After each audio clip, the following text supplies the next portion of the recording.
Get rid of all that action that you learned when you were growing up and what your mama taught you and how your daddy act and all that. Get rid of that mess and put on the garment of righteousness so that you can begin to look like Christ.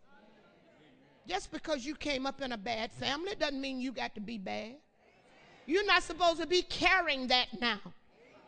You don't know what I had to deal with. That's over. Come on, look at somebody and tell them it's over. God's trying to give you something else now. You don't want to keep on talking about. Some of us, we can't do better because we living in 25 years ago. So you came up tough. So your dad and your mama fought.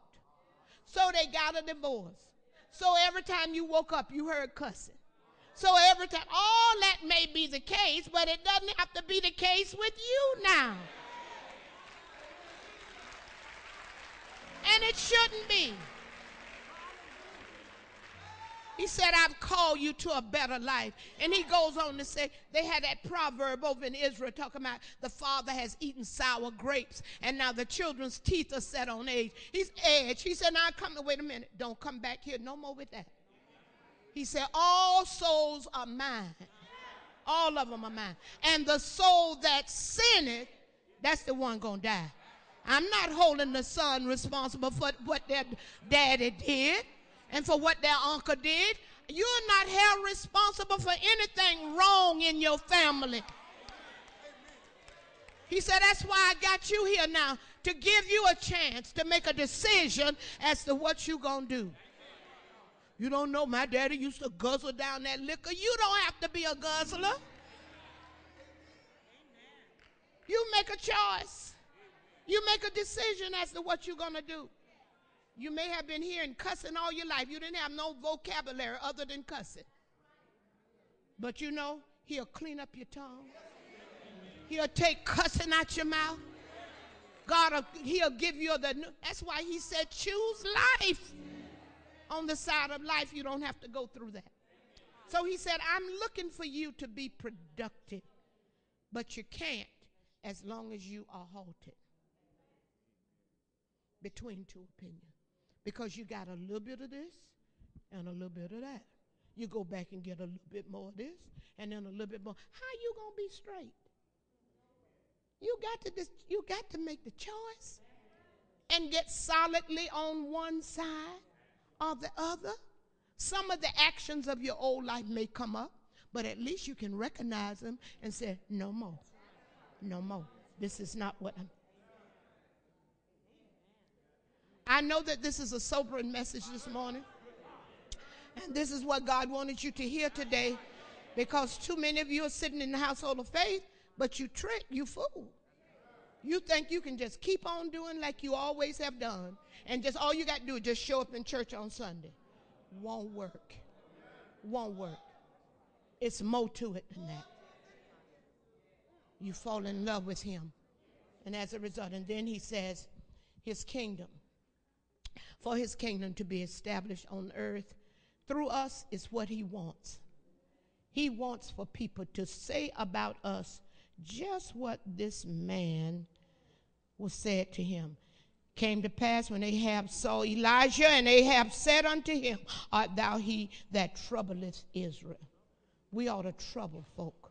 And I'm not talking about by your mouth. I'm talking about with your presence. Walking and carrying yourself in such a way that people get disturbed. They want to, it's something about you that they warm up to. They like to be around, because it goes that way too. Sometimes when you got something better, the person will say, what's it about you? What's it about you? I remember one day I told you this. I went in a store, and it was over there on Southgate. I was in there getting my girls some dresses. And when I walked in, the lady saw this one of us, male, it was two of them, outside the door, and she was going to close early because she felt like they were getting ready to try to rob her. And just before that happened, I walked in the store, and when I got in there, she said, oh, I'm so glad I'm so glad you came in here. She said, a while ago there were some men outside, and I think they were going to run me. But I feel so peaceful now. I feel so at peace. Could you stay in here until I close up? She didn't know me from Adam, but the Spirit. The Spirit. And that's what should happen when you go. This is family reunion time. You can't go through there hollering about, put them liquor bottles. You can't go through there bothering those people. But you ought to be, it ought to be that when they see you, they ought to want.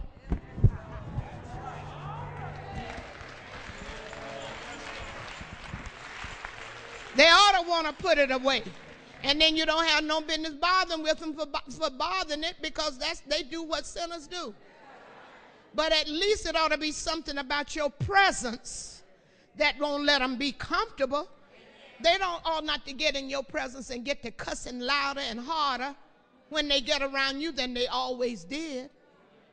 Because it's something about that one that lives in you.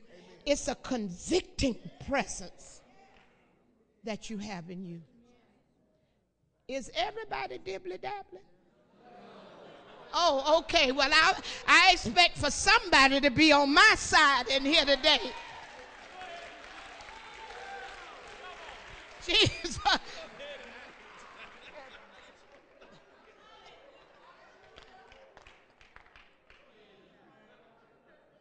And the next thing, the reason why you need to come on the Lord's side is because the next generation needs to understand and know what real righteousness is all about. They've learned church, but they ought to see righteousness. The choice of their hero ought not to be in the sports arena. Amen. But they ought to be able to make choices, because Deacon Rozier is a man of God. I like the way he carries himself. Oh yeah, he can play them sports, but he's a man of God. It's time for us now to have our heroes from in our circle. Hallelujah. Because just because they can play, it doesn't mean they live in godly. And it ought not to be a case where that's what our children are selecting because they can really play. Because there's more to it than being able to play the sport. There ought to be some godly character accompanying that sport. And that's what you need to teach. So, if you're going to be halted between two opinions, you'll never get that over. That won't ever get over. And then people are going to still talk against the church. They're going to badmouth the church, say all kind of ugly things about the church. And here's the sad part about it. They talk about the church, and we agree. Well, who are you? What are you? We don't even blush. We don't get shame. Don't nothing bother us. So when they are saying all of these ugly things, stop grinning about what's not funny. And what we need to do instead of grinning about it, because that's a representation of who we are and what we're about. And if you feel that way about it, no wonder you won't represent it any better than you do. The Bible said, let the church be the church, and the song said, and let the people rejoice. Because why can you rejoice? Because you settled the question and you made your choice.